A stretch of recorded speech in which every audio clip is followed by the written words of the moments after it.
தேவர்களும் என்ன எதிர்காலி இருந்து நிலை கண்டு கதிகள் அங்கு எழுந்து நின்று வணங்குவார். எந்த பக்கம் எப்பொழுதும் உச்சிர பாகத்தில் நன்மை உண்டாவதாக இருந்தாலும் பூர்வத்தில் அகோர் யுத்தமோ இல்லை வேறு எவ்வித கழகமோ பார்க்கும்படியாக நேரிடும் என்ற ஏக்கம் இல்லாது வேறொன்றும் இல்லை. இல்லாட்டி போனால் கழகப்பிரியா நாரத என்று எழுதியிருக்குமா? பராபரத்தில் புறம் தோன்றி பரத்திலே சிவம் தோன்றி சிவத்திலே சக்தி தோன்றி சக்தியின் நாதம் விந்து சதாசிவன் மகேஸ்வரன் ருத்ரன் விஷ்ணு விஷ்ணு பிரம்மா பிரம்மாவில் ஆகாயம் ஆகாயத்தில் வாயு வாயுவிலே தேய்வு தேய்விலே அப்பு அப்புவிலே பிருத்திவி அன்னம் நரகமுறு பட்சிகள் தோன்றி தாவர சங்க மதிகள் தோன்றி மறுபடி தோன்றின வழியே ஒடுங்குனோர் ஒடுங்குன வழி எல்லாம் படைத்தாலும் கூட அபிஷேக பிரிய சிவா அலங்கரப்பிரிய விஷ்ணு பிரிய சூர்யா கலிப்பிரிய கந்தா கனகப்பிரிய என் சிறசாகப்பட்டது 1008 சுக்குகளாக வெடிக்க கிளவாய்க்கு எனது அண்ணன் தக்குனிட்ட சாபம். அதனால் கழகம் துவக்க வேண்டும், கழகம் பிறக்க வேண்டும். அதற்கு முன்பு எந்த தொழில் செய்தாலும் பாலும் தெளிதேனும் பாகும் பருப்பும் இவை நாளும் கலந்துனக்கு நான் தருவேன். கோலம் செய் துங்க கரிமுகத்து தூமணியே நீ எனக்கு சங்க தமிழ் மூன்றுந்தா என்பதை போல அந்த விநாயகரை தொழுத வேண்டும்.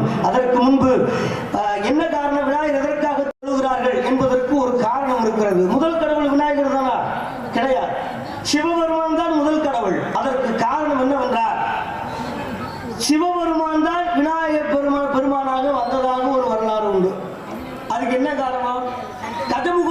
கஜமுகாசுரன் என்று சொல்லக்கூடிய அசுரனை வதம் பண்ணுவதற்காக விநாயகர் சிவபெருமானே யானை உருவமாக வந்து அவனை வதம் செய்தாராம். அதற்காகத்தான் கணம் என்றால் பூதகணம் என்று பெயர், நாதன் என்றால் கணபதி என்றால் பதி என்றால் தலைவன் என்று பொருள். ஆகையினாலே அந்த கணநாதனாகப்பட்டவன் நாதன் சிவபெருமான் விநாயகராக மாறி அவனை வதம் செய்ததனால சிவபெருமானே விநாயகராக வந்ததாக வரலாறு.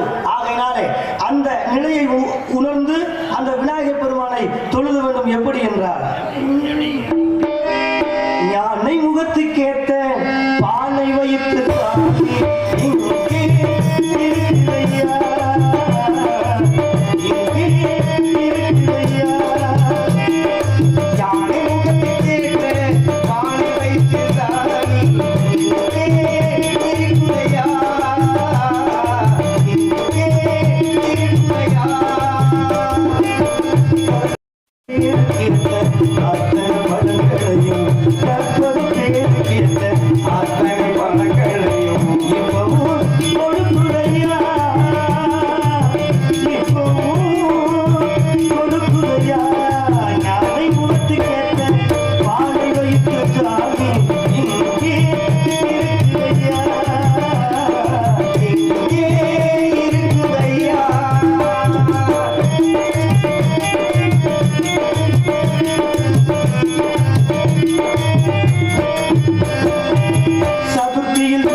Hallelujah.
மதி போது மணி சடை நாதம் அருளிய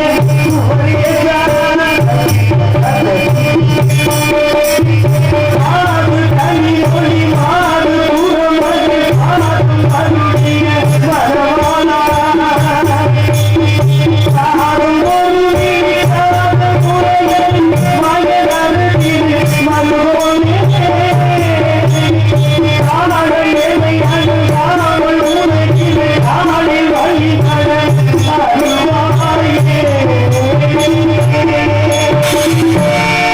செந்தவன் நிறைய இருக்கு. ஆமா, அது எந்தெந்த இடத்துல எப்படி செய்யணுமோ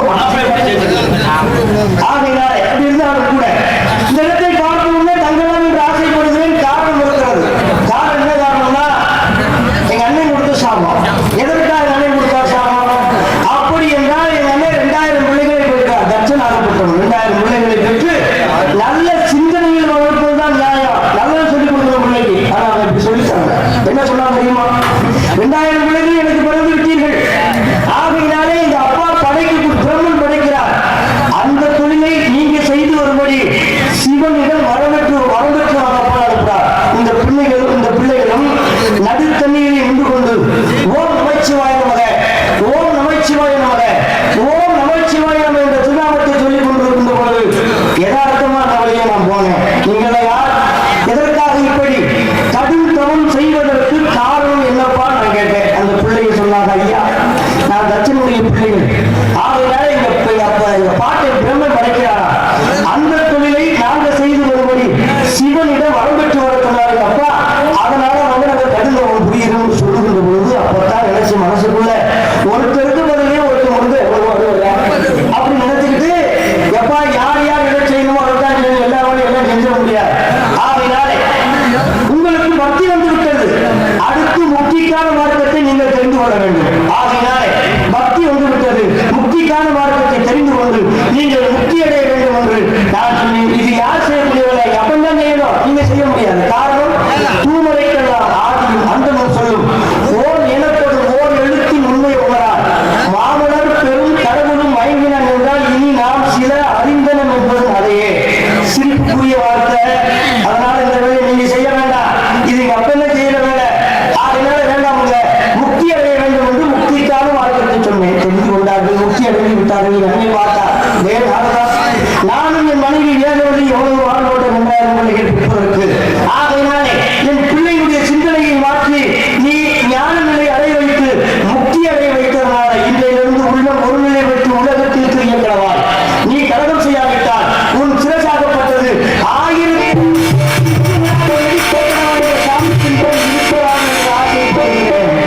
ஆனால் சிரசு வெடித்து விடுமோ, இருந்தால் வெடித்து விடுமோ என்ற பயம் எனக்கு இருக்கிறது. ஆகையினால இந்த இடத்தை பார்க்க எப்படி தெரியுமா?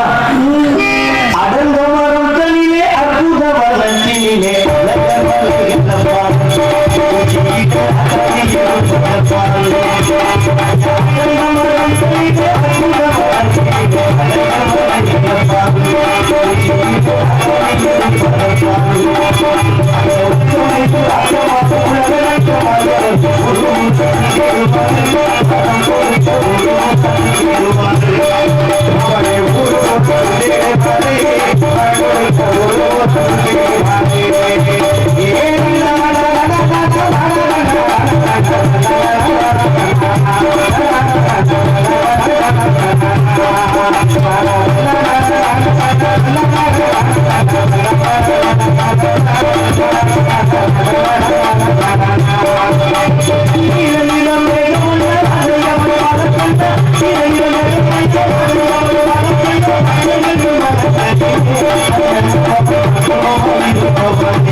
சண்முக பிரியமே வாத்தியார்.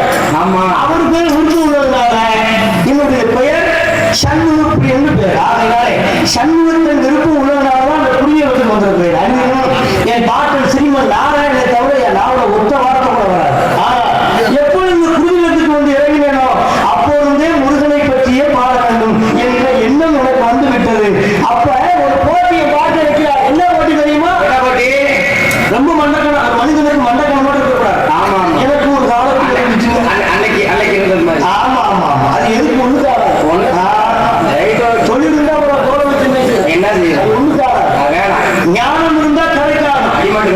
ஆமா, இல்ல ஞானம் இருந்தா கலைக்கு ஆகணும். ஆனா தோல் இருந்த விபச்சாரம் தெரியுமா? பொதுவா சொல்றேன்.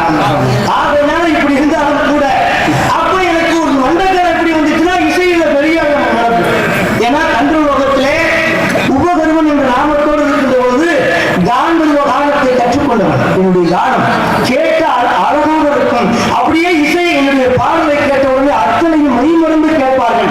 அப்பேற்பட்ட கானம் படித்தவன் இந்த நாரதன். அதற்காகத்தான் கான பிரியன பாட்டுக்கு நாரதன் என்று பட்டம் பெற்றவன். இப்படி மண்டக்கணமா இருக்கும் பொழுது என் பாட்டை பார்த்தாரு கண்ணு. சரி, ஒரு மனிதனுக்கு மண்டக்கணம் வந்து அணி வந்துடும். ஆமா, நம்ம பேரைகளை திருத்தணும். நம்ம பொறுப்பு இருக்கு. ஒரு போட்டி வைக்கலாம்னு என் பாட்டை ஒரு போட்டி வச்சார். சரி, என்ன போட்டி தெரியுமா?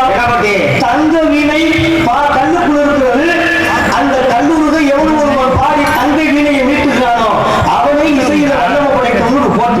சரி, இந்த போட்டியில பாருங்க, நான் தசகார பாடி பாடி என்னவோ பாடி பார்க்கிறேன். சரி, எது போனாலும் உங்களுக்கு உருகவே கிடையாது.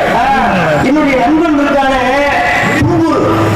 அவனும் பாருனா உருகவே கிடையாது. அவனும் ஒரு மணி நேரம் சொல்ல பாரு, தசகாரம் பாருனா எல்லாமே பாடி பார்க்கிறேன், ஒண்ணு உருகல.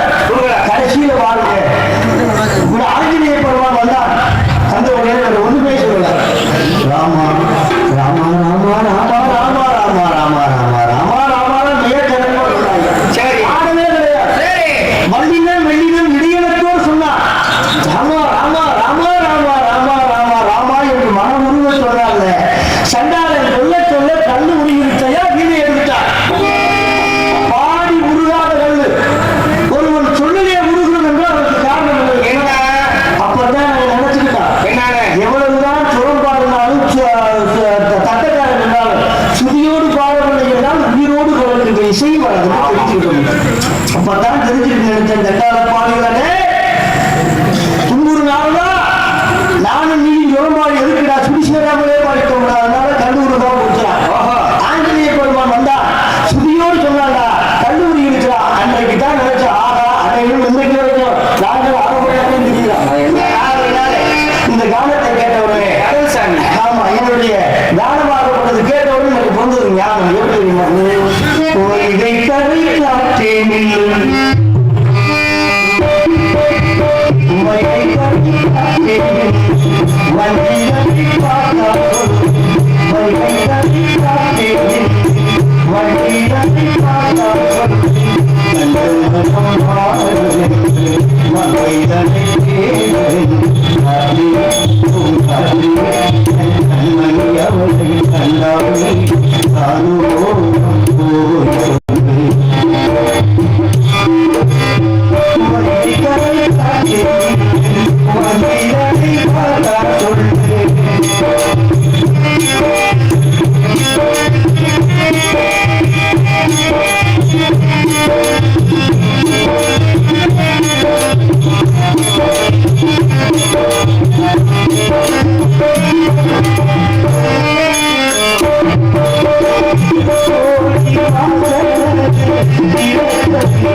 Oh,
தன்னையே தான் அறிந்த பேரறிஞன்படி உண்மையை வெற்றியுடன் வீட்டிருக்கும் பண்பறிந்த எண்ணெயை எப்பொழுதும் நன்மையில் ஆற்றிடுவார் என்றபடி ஏக பரம்பொருள் இதயத்தில் வைத்து கழகத்தை துவக்கி உலகத்தில் உள்ள நன்மைகளை காண்பவன் நானே.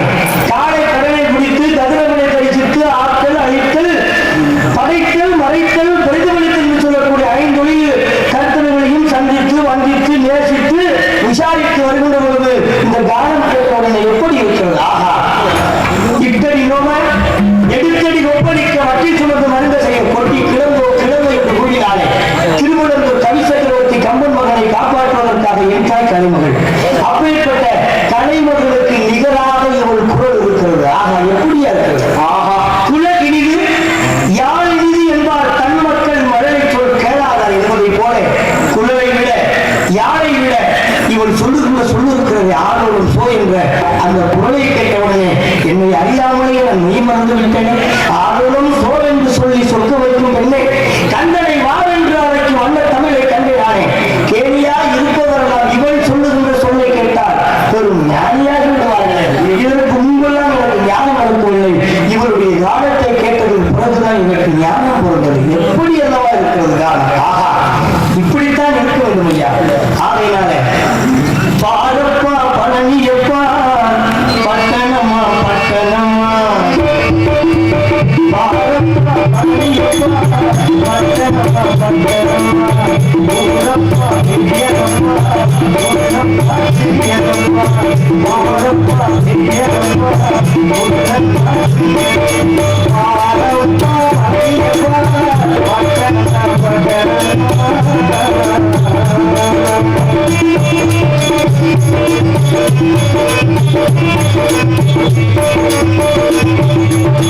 அடுப்பெரிக்கும் பெண்களெல்லாம் அழகனகா படிக்கிறப்பா அடுப்பெரிக்கும் பெண்களெல்லாம் அழகனகா படிக்கிறப்பா அடியலுக்கு நாட்டினந்த அடியலுக்கா சுத்தப்பா எட்டிலே படிக்கிறப்பா எட்டுக்குமா புரியறப்பா எட்டிலே படிக்கிறப்பா எட்டுக்குமா புரியறப்பா காட்டுக்குமா நாடியப்பா முருகனுக்கு மலையப்பா பாரப்பா மலையப்பா பட்டணமா பட்டணமா ஊரப்பா திரியப்பா ஊரப்பா திரியப்பா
எனது செவி வழிகளிலே புகுந்து புற மனங்களை எல்லாம் வீழ்த்தி அகக்கண்ணை திறந்து உயிருடன் கலந்து ஞான பிரபாகத்தை உருவாக்கி இசை என்கின்ற இன்ப வெள்ளத்தில் மூழ்க செய்து என்னை அறியாமலே எடுத்து கொண்டு வந்து விட்டது. ஆஹா ஆஹா, இப்படி எல்லாமா இருக்க வேண்டும்? ஒரு இடத்துல ஒரு பெண் ஒரு பெண்ணாகப்பட்டவள் பாடி கழுதையை தேடி வந்தவன் இனிமேல் கழுதையை வேணாம் விட்டுட்டு ஓடிட்டானா. இங்க வேறியா? அப்படி ஒரு பொம்பளை புள்ள பாடி இருக்கு. பெரிய சம்சாரி 100 ஏக்கர் பட்டதாரி அந்த ஊர்ல. பாருங்க, அந்த ஆளு காலத்துக்கு வெள்ளாம நல்லா வளைச்சு நல்லா சம்பாரிச்சு எடுத்திருக்காரு, வெள்ளாம எடுத்திருக்காரு. அப்படிப்பட்ட ஆளு அந்த ஆளுக்கு என்ன நேரமோ தெரியல, போட்ட வெள்ளாம விளங்கல. காலத்துல பருவமழை பொழியல, ரொம்ப மனம் வருத்தம். என்னடா வருஷம் 3 வருஷமா விதைக்கிறான், நம்மளே வெள்ளாம போட்டு எடுக்கலாம்னு பார்த்தா காலத்துக்கு மழை பெய்ய மாட்டேங்குது, வெள்ளாம தூரம் கருகி போயிருது. கடங்கப்பி பட்டு போனோமே என்ன செய்யலாம் அப்படின்னு வேதனையில படுக்கும் பொழுது 5 மணிக்கு மேல எந்திரிச்சிருக்கா அந்த ஆளு. சரி, வெளியில போவாங்கல்ல, 5 மணிக்கு மேல எந்திரிச்சு அப்படின்னு போவாங்கல்ல. ஆமா, அப்ப அந்த வேதனையோடு போகும்பொழுது தூங்கி எந்திரிச்சதுக்கு பிறகு யோசிச்சு பாருங்க, நல்லா யோசனை வரும்.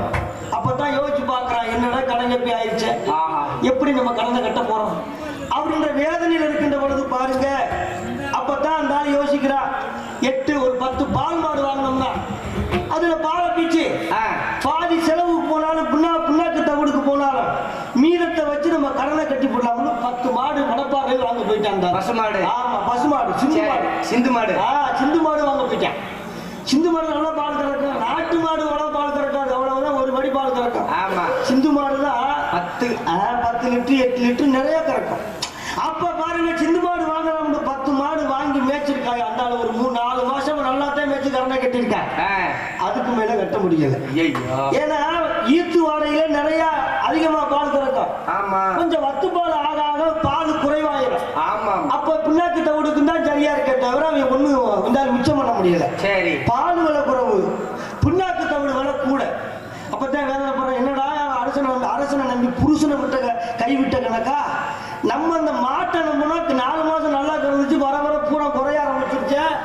ஐயா கடன் கட்ட முடியல, வட்டி ஏற போகல, வட்டிக்கு தூக்கம் இருக்கா, நமக்கு தூக்கம் உண்டு, வட்டிக்கு தூக்கம் இல்லை. ஆமா, அப்ப பாருங்க, ரொம்ப வேதனை இருக்கும் பொழுது இந்த பால் மாடு வாங்கி நமக்கு வெட்டியா போச்சு, கடன் கட்ட முடியலன்னு வேதனை போட்டு இருந்தாலும் படுத்துருக்கேன். அப்படி படுத்திருக்கும் போதுதான் இப்ப எந்திரிச்சு யோசிச்சிருக்கேன், நம்ம ஊர்ல யாருமே செய்யாத வேலை செஞ்சாத்தான் நம்ம ஊர்ல நல்லா வருமானம் பண்ணி கடனை கட்டலாம். என்ன செய்யறது யோசிச்சுக்கிட்டு இருக்கும் பொழுது அவனுக்கு ஒரு யோசனை வந்திருக்கு. என்னன்னு, நம்ம ஊர்ல ஆடு வச்சிருக்கான், கோழி பண்ண வச்சிருக்காங்க, எல்லாமே இருக்கு. ஆனா யாராவது கழுதை வாங்கி வைக்கிறாங்க? கழுதை கிடையாது நம்ம ஊர்ல. ஆமா, அப்படி நினைச்சுக்கிட்டு நம்ம கழுதை வாங்கி மேய்ச்சோம்னா சங்கு கணக்குல பால் வைக்கலாம். ஆமா, அது லிட்டர் கணக்கியா, அது சங்கு கணக்கு. ஆமா, ஏன் சங்கு கணக்க வைக்கிறாங்க தெரியுமா? அது ரேட் அதிகம். ஆமா, 50 ரூபா ஒரு சங்குன்னு விற்கலாம். ஆமா, சங்கு 50 ரூபா சங்கு. சாமி, நமக்கு ஒரு 4 சங்கு இருந்தாலும் வித்ததை சொல்றீங்க. அப்ப ஏன் சங்கு கணக்கில் வைக்கிறாங்கன்னா, அந்த பால் செரிக்கலைன்னா, வகுத்துக்கு சாப்பிட்ட சாப்பாடு செரிமானம் ஆகலைன்னா அந்த ஒரு சங்கு வாங்கி குடிச்சோம்னா, கழுத பால் ஒரு சங்கு வாங்கி குடிச்சோம்னா வகுறு நல்லா மடமடன்னு செரிச்சு போயிடும். மருத்துவம் நிறைஞ்சது கழுத பால். இத பாருங்க, இத பார்த்த உடனே அதே மாதிரி இருக்கிற மாட்டை வித்துட்டு நேர பொள்ளாச்சி போயிருக்கான் சந்தைக்கு. சண்டால 4 கழுதையை வாங்கியாச்சு, பொட்ட கழுதையா வாங்கி மேய்ச்சிருக்காங்க. இவன் நினைச்சது மாதிரி நல்லா பால் கறந்துருக்கு, அந்த ஓரளவு கடனை கட்டிட்டான். கட்டி முடிச்சா பாருங்க, நல்ல 5 மாசம் நல்லா கறந்த கழுத, அதுல ஒரு கழுத காணாம போயிருச்சு. வாங்கினவன் சண்டால 4 கழுதையில ஒரு கழுத கடா கழுத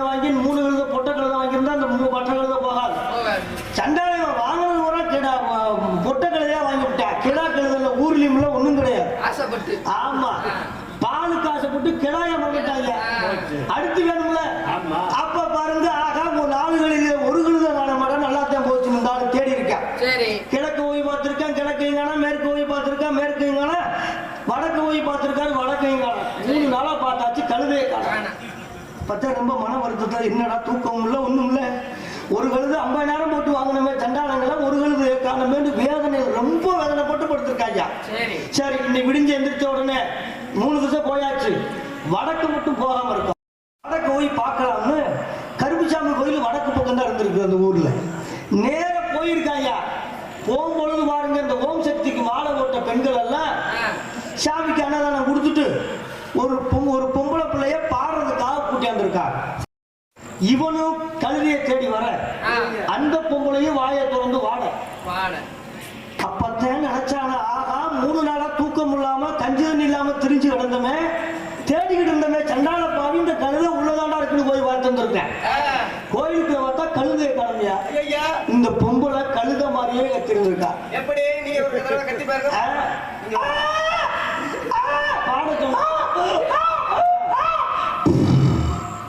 அப்படி கத்துன உடனே பாருங்க, அவ சத்தம் அப்படி இருந்திருக்கிய, சத்தம் அப்படி இருந்திருக்கு. அப்பத்தான் நினைச்சு வேதனைப்பட்டிருக்காங்க. வாழ்த்து திருநகை வாகன தேவருக்கு அடிகால் பார்க்க குரல் எடுத்து பாடினாள். நேற்று கழுதை விட்டு வர்ணான் கண்டேன் கண்டேன் என்று பழுது எடுத்து ஓடினானா. இவங்க போட்ட சத்தத்துல ஆகா நம்ம கழுதை நினைச்சு வந்தோம், நம்ம கழுதை விட அதிகமா கத்துற, நம்ம மண்டை வடிச்சு சாக போறோம். இந்த கழுதையே வேணாம்னு கையில பழுதை எடுத்துக்கிட்டு வீட்டுக்கு வந்தானா. இப்படி எல்லாம் கழுதையை தேடி வந்தவனை விரட்டின ஒரு பெண்மணி. இவள் அப்படி இல்லை, ஆகாயம் இருக்க வருகின்ற பொழுது சோ என்ற கானம் கேட்டவுடனே எப்படி எல்லாம் எப்படி இருக்கிறது இந்த குரலாகப்பட்டது. ஆகா ஆகா இனிமே அல்லவா ஆகினாரே. ஓடுகிற வண்டி ஓட ஒற்றுமையா பாடு, ஒன்று விட்டு ஒன்று இருந்தால் எல்லாரும் எண்ணி பாடு. ஓடுகிற வண்டி ஓடுகிற வண்டி ஓட ஒற்றுமையா 2 நாடு, ஒன்று விட்டு ஒன்று இருந்தால் எல்லாரும் எண்ணி பாடு. ஓடுகிற வண்டி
இளையவள் சுந்தரவள் என்பவள் வேடுவர் குலத்திலே நம்பிராஜனுக்கு வளர்ப்பு மகளாக இருந்து திணைச்சோலையிலே ஆலோலம் சோவென்று ஆயிரம் கொண்டிருக்கிறார். இந்த வள்ளிக்கும் அந்த முருகனுக்கும் திருமணத்தை நடத்தி வைப்பதாக ஒரு பொறுப்பை எடுத்துக்கொண்டு நாம் சிறுசை தப்பிக்க வைக்கலாம். அதற்கு முன்பு ஏதோ ஒரு ஆடவர் அங்கும் இங்கும் உலாவிக் கொண்டிருக்கின்றார்.